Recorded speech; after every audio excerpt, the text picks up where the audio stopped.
This video is powered by the pros at Pascal Air Plumbing and Electric. Arkansas owned, Arkansas operated. GoPascal.com. You guys have had pretty much the same starting five offensive linemen from the last 5 or so practices in the spring. I know competition keeps on going, but do you feel pretty confident in this group right now? Yeah,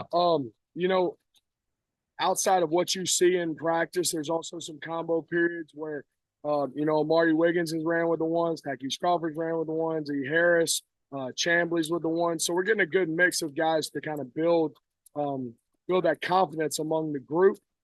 Because obviously, as you know, you don't control when somebody goes down. And if they haven't been put in that situation, their confidence is also going to be impacted. So those drills kind of later in practice are a time for us to utilize those different combinations, especially along the offensive line, right? Because you got trust among the 5 guys that are out there that you work next to every day, but you want to fight against the drop-off when you sub a guy in, all right, or a mishap happens in the game, something along those lines. You want that player coming in to have that same level of confidence of working with those 5. So I think we do a really, really good job. Coach Pittman does a good job with emphasis on those periods of, man, every day might not be great. You might lose somebody. What's your next guy up? What's your next combination? And that's really good for us. And it's really good for the players as well to have that confidence among the group. But what are your thoughts on his progress from the spring to now? I know he's put on a lot of weight too since the spring, but his progress and what kind of ceiling does he have? Does he have potential to be great? Yes, that's a good word. Now he's got to work for it, and he's well on his way. His first 7 practices right there compared to the spring. I mean, we're talking about a guy that's worked to get to that point and putting a lot of things off the field to get to that point, and it showed. Really, really impressive. We're looking forward to getting him back this week to provide even more depth on the edge. But that kid came in and was really, really raw, right? When he got here, and obviously, was at 400. He can say 390 if he wants to, but it might turn over to 4 on the scale when he first got here. And has kind of retooled his body, reshaped his body, able to create power. I'm really, really proud of him. I'm excited for him to get back out there and get rolling and continue on that level of progression because it really, he's had a really, really good start to camp. And like you say, as a coach, provide a lot of confidence when you get a guy that has the potential to be great like that if he continues on the trajectory he's on. Well, Takis Crawford moved out to tackle today, Harris to guard. Do you see those guys as like interchangeable at guard and tackle, or do you like one of them at a specific spot? I do. I think they're flex guys. I think it's good for Takis to get out there and feel what it's like on it because it's a different feel of the game, right? Going from tackle to guard. I think sometimes people underemphasize the big change that has and the ability for a guy to do that. You've got to play those guys in those roles so they have comfort and confidence within that role. But, yes, I see them as interchangeable. They've both been taking guard reps. They've both been taking tackle reps. Their 1 reps have been my majority with guard usage up there with the ones. But, yeah, with that 2 group, they're kind of interchangeable there at right guard and right tackle. And they've done a really, really good job. Like you said, today was the first day really Ty bumped out the tackle there and let E get in the guard. But it's kind of a pickup from the bowl game there. You had Ty starting at right guard. He goes down and E. Harris fills in right there at right guard with the 1. So continuing with that trend from the offseason.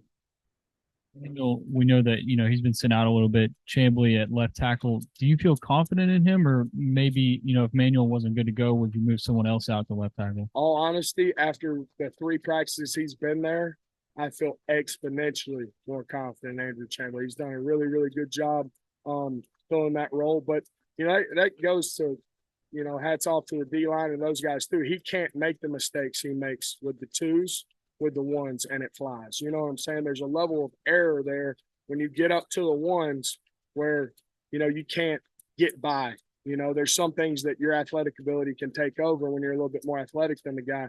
But when everything's even, you've got to trust on your training and trust your technique. And he's learned that lesson going up there with the 1s, playing next to guys like Brady and Bo and seeing how they handle their business and how he kind of has to transform into that, all right, and step up to that level.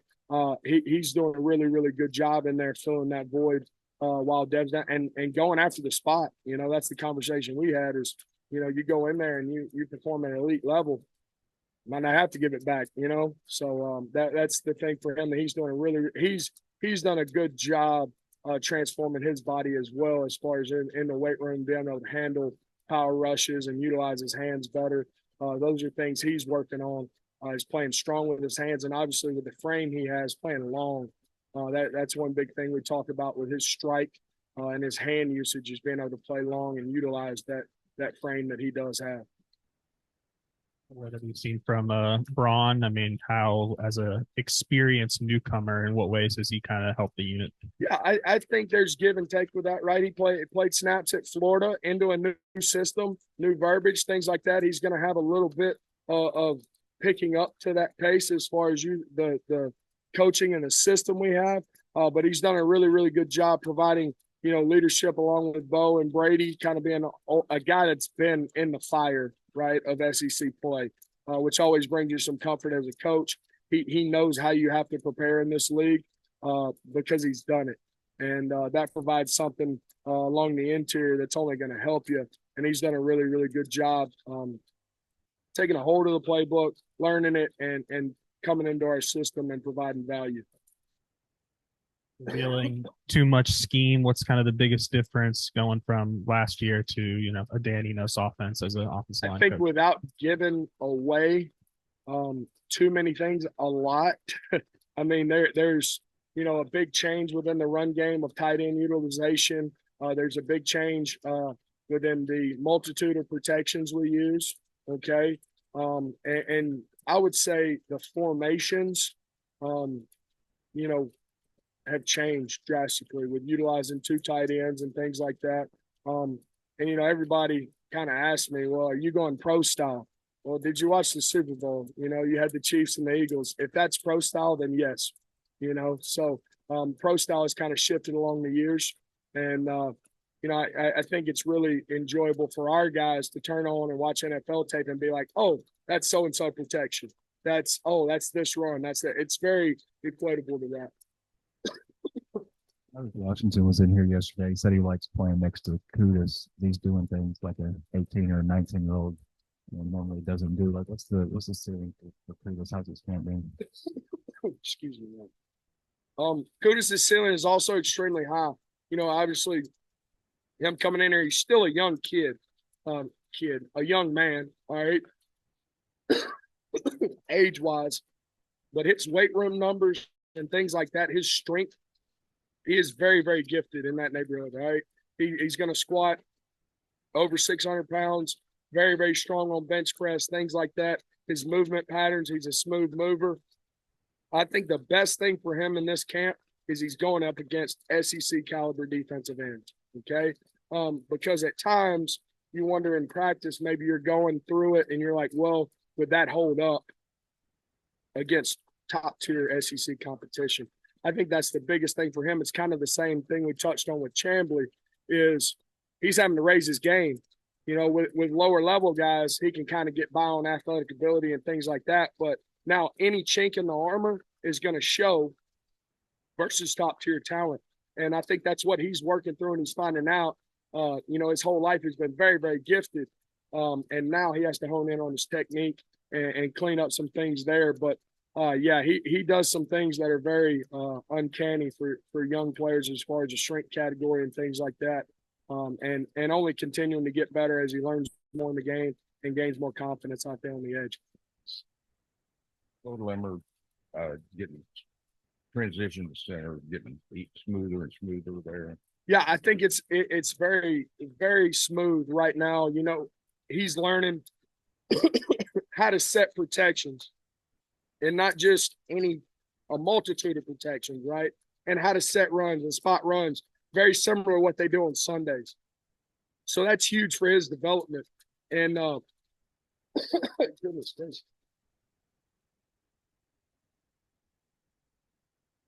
He's done a really good job transitioning to center. Obviously, it happened in the bowl game there versus Kansas. Step in and did a good job. And then the change within an offensive system provided him a chance to kind of deep dive into that playbook and learn those things there.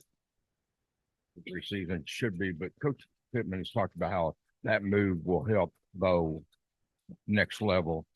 Do you feel the same way about, getting NFL center guard, Bo combo there? 100%. I think when scouts come in, and we have scouts at practice it feels like every day, and a multitude of them. And that's kind of the thing they ask among the interior guys is, can he snap? That's kind of the first question they're going to ask. Can he snap, or has he played tackle? They're going to go in one flex position, because obviously in the NFL, you're going to take, maybe 8, 9 on the roster there on the 52. And you got to have flex players that are able to cover different positions. So I think that's huge for him in his development towards, his ultimate goal, his individual goal, to go and play at that level. So I think it's really good for him. He's speaking the lingo now. He's able to, I feel like if he goes in with an organization, he's going to be able to seamlessly transition to their playbook and how they, spot runs and spot protections and things like that. So I really think it's evolved his game. From Saturday scrimmage. Yeah, I think at times, protection wise, we've got a multitude of protections that are new, and building confidence within those protections versus a live fire defense. I think you've got to work at that, and you've got to put yourself in those situations that are hard situations, right? And luckily for us, we're not doing it against guys that let you get by halfway doing it. You know what I'm saying? That defensive line is humming now, all right? And executing those protections on a board and knowing who you got to get to and doing it in live action are two different things. So we've got to be better in that regard, okay? And we talk a lot about making the conscious decision to go finish, I think there's a time and there's a point in every block where you may be in a bad position or out of position a little bit, and you've got to have the mental toughness to make the decision to go get to your fit, all right, to go get there. And I think that's things, I just talked to the guys about, hey, we got to make the conscious effort every play to finish in our fit where we need to be, that can help this run, that can help this protection. And I think we got to tighten that up a little bit. But, I think first scrimmage, you're going to have a lot of things that you need to clean up.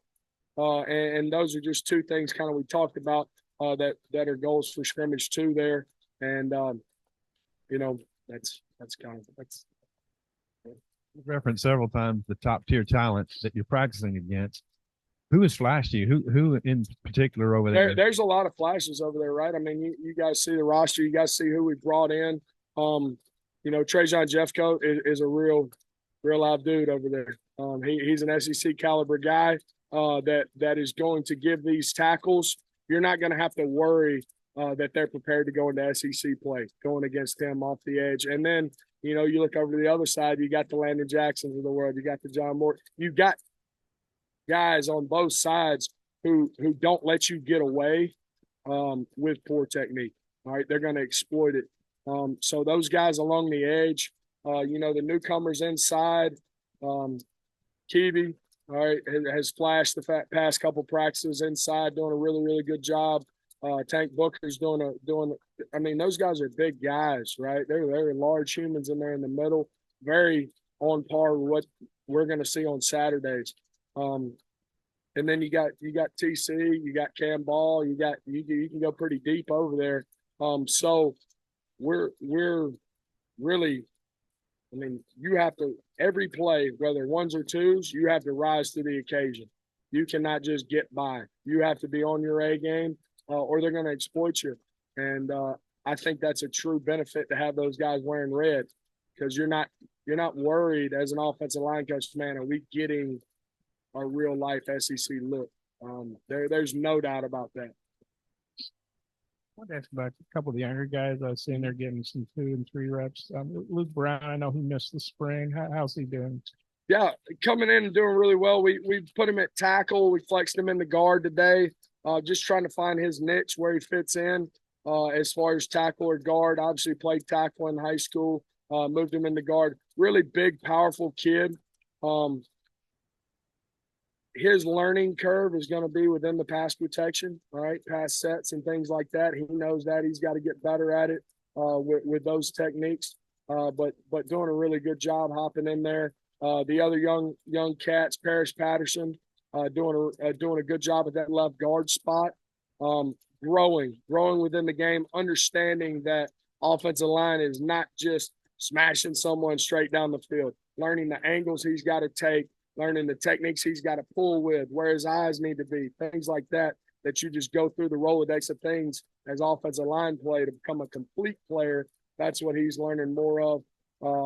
And those are the two young guys that are active rolling right now. And then Aaron Smith has stepped up, the younger freshman from Conway, doing a good job out there at tackle, getting some plug and play reps across the board there. So he's done a really, really good job here in Kent.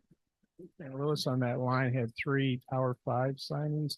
What was it like going in there and recruiting? I imagine it was pretty crazy. Yeah, it's not just on the O-line either. That's a really good program. You know, I don't know how far I can go into all that stuff, but it's yeah, it was really good experience to meet Paris throughout the recruiting process, and go through that. On the topic of recruiting, how much has things changed for you as a recruiter? I mean, it used to just be about building relationships, right? But things have changed a lot. How have you adjusted to that? I think it's a wholesale change, right? I mean, there's a lot of factors that go into recruiting now outside of relationships and things like that. You know, I won't get up here and make a stance or anything like that. It's a wholesale. There's a lot of factors that play into recruiting that have changed the game, have shifted the game, and you've got to be prepared for that and know how to navigate it. I do think relationships still play a big role in it. There's just some other things outside of it that, you know, it's changed a lot. The whole game's changed, right? I mean, there's a lot of things within that, and you know, obviously, media and guys cover it, but it's a big change up. There to the transfer portal?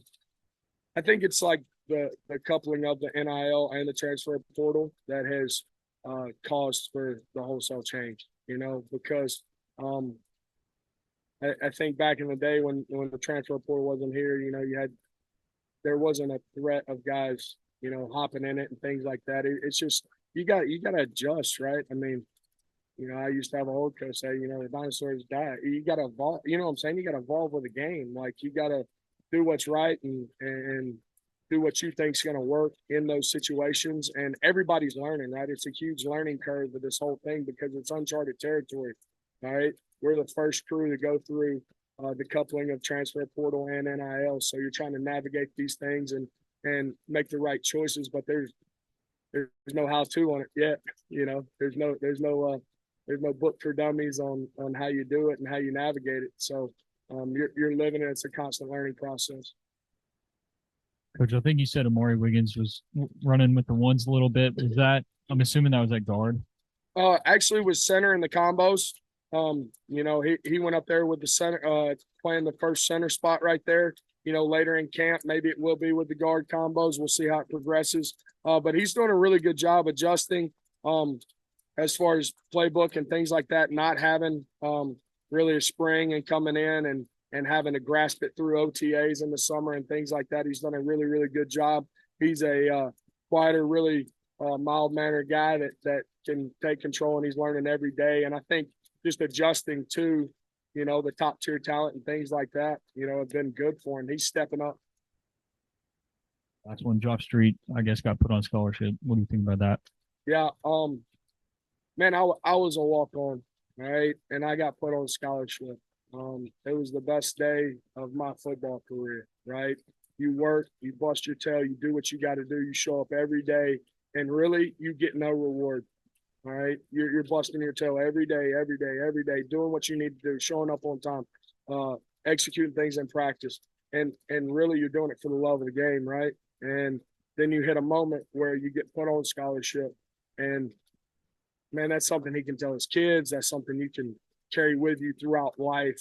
That if you work hard for something, people will notice and you'll get rewarded for it. And, you know, go chase your dreams, man. You know, go chase your dreams and everybody's going to tell you, hey, man, that might not work out. You can't do this. Man, that's too much.